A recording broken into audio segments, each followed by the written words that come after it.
Life has a way of testing our limits, pushing us to face difficult choices that shape who we become.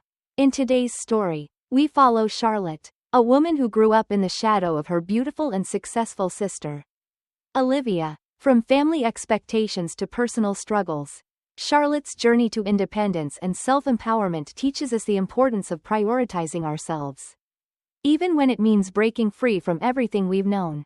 This is a story of growth, resilience, and finding the courage to live life on your own terms. Subscribe to the channel to begin today's story. Growing up, I always felt like the odd one out in my family. My name is Charlotte, and from a young age, I was acutely aware of the difference in treatment between me and my younger sister, Olivia. While I was often overshadowed by her beauty and the natural charm that seemed to draw everyone's attention, I lived in the background, trying to make my own way without ever fully receiving the validation I craved. Olivia was everything my parents had hoped for in a daughter: graceful, charismatic, and effortlessly successful. She had a natural talent for acting and modeling, and everyone around her showered her with admiration, making her the family's golden child. I remember so clearly the times when people would compare us, often praising Olivia for her beauty and accomplishments. "Look at Olivia, she's going to make it big. No doubt about it," they'd say. Meanwhile, I would stand quietly to the side, feeling invisible and unseen, my achievements barely acknowledged. It wasn't just strangers, it was my own family who made me feel as though I didn't quite measure up. It seemed like everything she did was a celebration, while I was left to quietly accept the leftover attention. As a child, I was constantly aware of this favoritism, but it became even more pronounced as we grew older. Olivia would get the latest trendy clothes, the best classes, and the kind of experiences that people dreamed of. Meanwhile, I had to make do with hand-me-downs and little to no opportunities. My parents, though loving, always seemed to pour their resources into Olivia's future, dismissing any aspirations I had as less important. It was always, "Think about Olivia, she's going to be someone. We have to focus on her dreams." My dreams? Well, they were always secondary, dismissed even when I dared to speak them out loud. I recall one moment in particular that has stuck with me over the years. When I was a teenager, I told my parents about my desire to become a nurse, a career I'd always admired for its compassion and service to others. I excitedly talked about applying to university and the courses I needed to take. But my parents, without a second thought, shot my dream down. "We can't afford university fees for you," they said. "Think about Olivia, her future is so much more important." I felt my heart break as they dismissed my hopes, telling me that Olivia's future needed all the attention and resources. In that moment, it became painfully clear that my family's priorities had never been aligned with mine. Olivia, on the other hand, seemed to have the world at her feet. After high school, she attended a prestigious university, something I could only dream of. Meanwhile, I entered the workforce, taking a job at a small food processing company. It wasn't glamorous, but it was all I could afford. As I settled into my small apartment, far from home, I found a strange sense of peace away from the constant comparisons. At last, I could live my life on my own terms, free from the constant reminders that I wasn't enough. Olivia, however, continued to rise, her career in modeling taking off as she was scouted by an agency. Our paths had diverged so significantly that the emotional distance between us grew wider, too. But then, things took a sharp turn. One afternoon, as I was working hard at my job, I received a call from Olivia. She was excited, her voice full of enthusiasm, as she shared an idea that, at the time, sounded too good to be true. "Let's send money to Mom and Dad every month," she suggested. "We owe everything to them, and this is a way to show our appreciation." I was taken aback. Olivia, with her modeling career, was already doing well financially. She had the kind of opportunities I'd always wished for. But for me, $12 a month was an astronomical amount of money. I wasn't sure how I could afford it. Despite my own struggles, I agreed, not wanting to be the one sister who failed to contribute. I took on weekend shifts as a security guard at a construction site. A physically exhausting job, but I told myself it was worth it to make my parents happy. My paycheck didn't stretch far, and the thought of sending such a large sum each month weighed heavily on me. But I couldn't say no, not to Olivia. Not to my parents. It wasn't long before I started to feel the strain. The demands of my 2 jobs, combined with my certification studies, left me with little time to breathe, let alone relax. I cut back on eating out, avoided any unnecessary expenses, and poured all my energy into saving for the promised payments. Despite my sacrifices, I couldn't help but wonder if it was all worth it. Why was I doing this? Why was I putting myself through so much just to please them? One day, after missing a few calls from my parents, I finally had the chance to return their calls.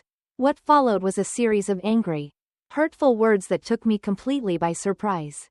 My father was furious. "How could you send so little?" he shouted. "Do you think $80 is enough? Your sister sends $112, and this is what you give us." His voice was full of disappointment and anger, and my mother's voice echoed his frustration in the background. I was confused, shocked by their accusations. I had been sending $112, just like Olivia. But my parents didn't believe me. They insisted that I was lying, claiming that Olivia had been the one sending the money all along. My heart sank as I realized what had happened. There had been a mix-up with the transactions. Olivia had suggested we keep our contributions anonymous, using a pseudonym for our financial gifts. Unfortunately, her stage name, Rainbow, was mistaken for mine, and all of her money was credited to my name. Before I could explain the misunderstanding, my parents hung up, dismissing me and my contributions as insignificant. It was as if nothing I had done mattered. I was devastated, heartbroken, and angry. Why hadn't Olivia corrected the mistake? Why had she let me take the fall for something that was entirely her fault?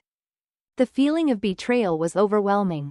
I knew in that moment that something had to change, but I didn't know what yet. After the phone call with my parents, I was left feeling disillusioned and betrayed. It wasn't just the accusation about the money.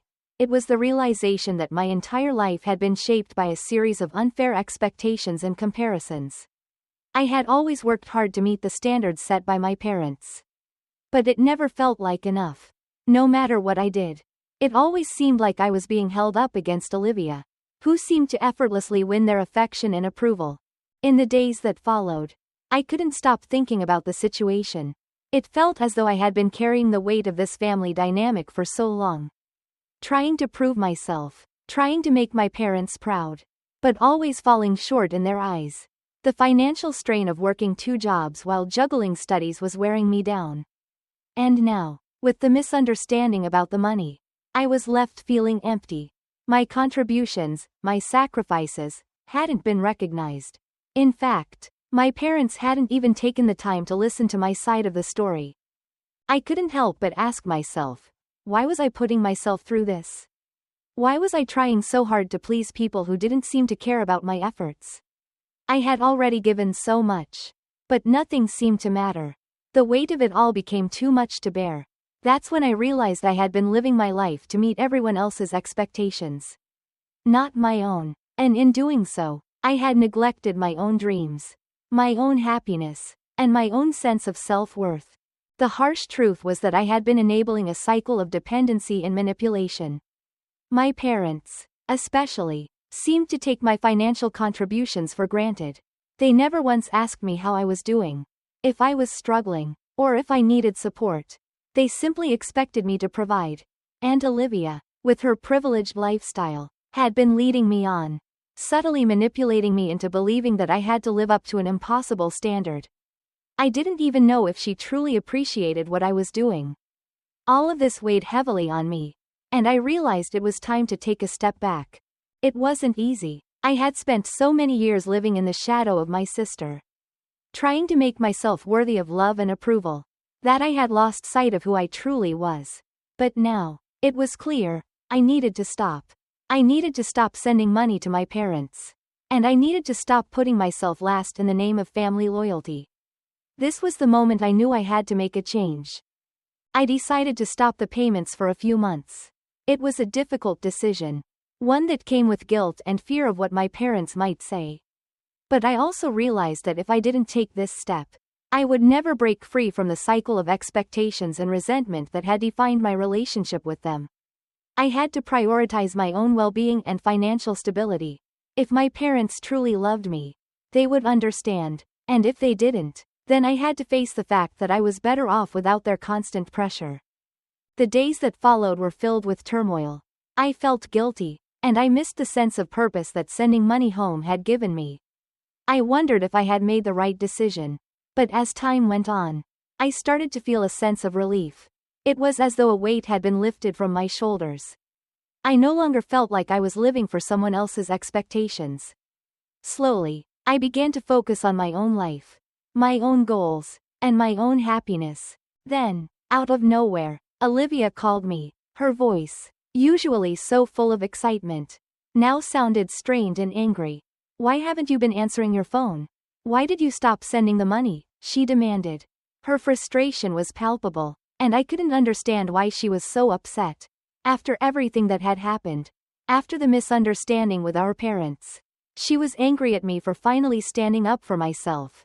I listened to her tirade, feeling my emotions well up inside me. How could she be so blind to the strain I was under? Didn't she understand that I had been struggling just as much as she had? Her life may have seemed perfect on the outside, but I knew the truth now. She wasn't as successful or as financially stable as she made it seem. The money she had been sending home, the money I had mistakenly thought was mine, wasn't coming from her career as a model. It was part of a facade, a way to keep up appearances. I realized that Olivia's life wasn't as perfect as it seemed, and that perhaps her demands on me had more to do with maintaining a sense of pride and keeping up with the image of the successful daughter than with genuine gratitude. As I processed these thoughts, I couldn't help but feel a pang of sadness for both of us. We were both trapped in a world of false expectations, playing roles that didn't reflect who we really were. I didn't have the strength to confront her about the truth yet. But I knew that my path forward had to be about reclaiming my own identity, not just as a daughter, but as a person worthy of respect and love. But for now, I had to face a new reality. I had taken a step toward freedom, and it wasn't going to be easy. But I was determined to move forward, even if it meant facing the anger and disappointment of my family.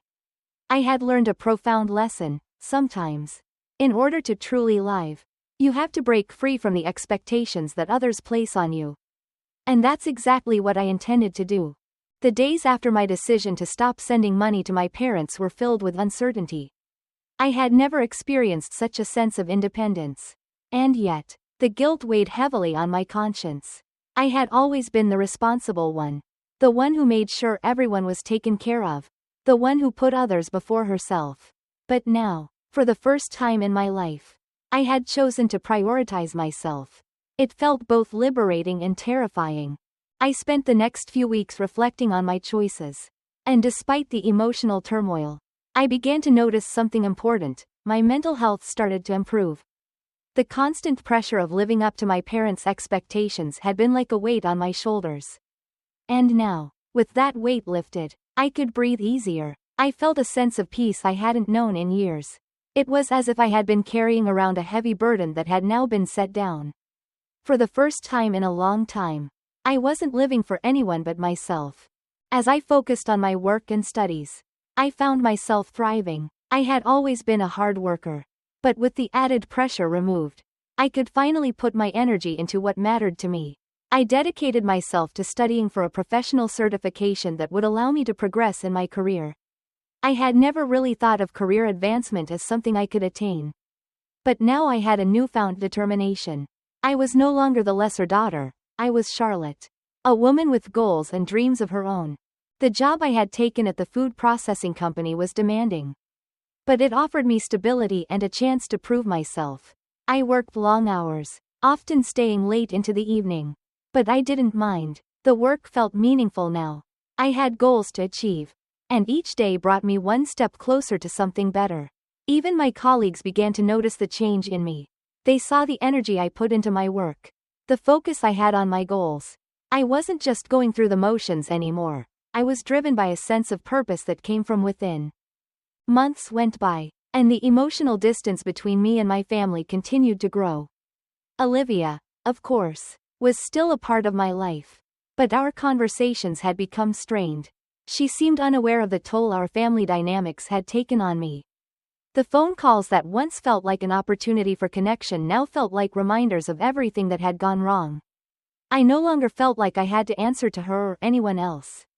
My life was mine, and I had stopped letting her or anyone else dictate my happiness. Then came a turning point, an unexpected conversation with an old friend from high school.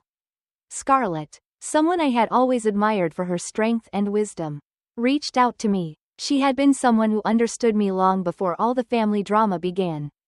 I agreed to meet her for lunch, needing someone to talk to about everything that had happened. As we sat across from each other in the quiet restaurant, I found myself opening up to her about my family, my financial struggles, and the decision I had made to stop sending money. Scarlett listened intently, her eyes full of understanding. When I finished sharing my story, she took a deep breath and said, "Charlotte, you've done the right thing. You've been putting everyone else first for so long that you lost sight of yourself. It's not selfish to take care of yourself. In fact, it's necessary. You can't pour from an empty cup." Her words resonated deeply with me. I had been so caught up in trying to meet the expectations of my parents and sister that I had forgotten what it meant to care for myself. I had always been the giver, the one who kept giving without ever asking for anything in return. But Scarlett helped me see that self-care wasn't a luxury, it was a necessity. I needed to build a life that was fulfilling for me, not one that was dictated by the needs and desires of others. Over time, I began to implement this lesson in my life. I started setting boundaries with my family. I stopped letting their criticisms and demands control my actions.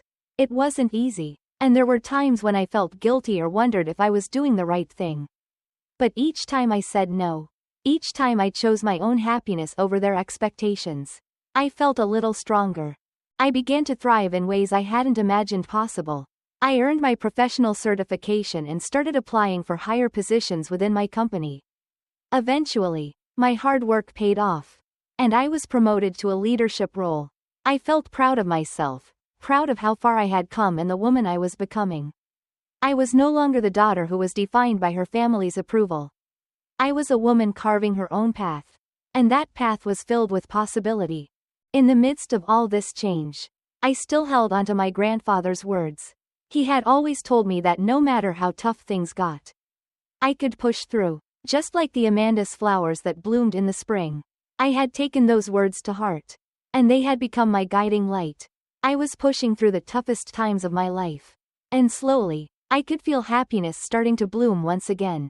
As I reflected on the journey I had taken, I realized that breaking free from the expectations of my family had been one of the most difficult yet rewarding decisions of my life. I had learned that in order to live authentically, I had to stop living for others and start living for myself. And as I took each step forward, I could feel the weight of the past lifting, replaced by the hope and excitement of a future that was mine to shape. As time went on, my life began to change in ways I never thought possible. I had taken the hard road, cutting ties with my family, stepping away from the expectations they had placed on me, and slowly rebuilding myself from the ground up. It wasn't easy, and there were moments when I doubted myself, when I wondered if I had made the right decision.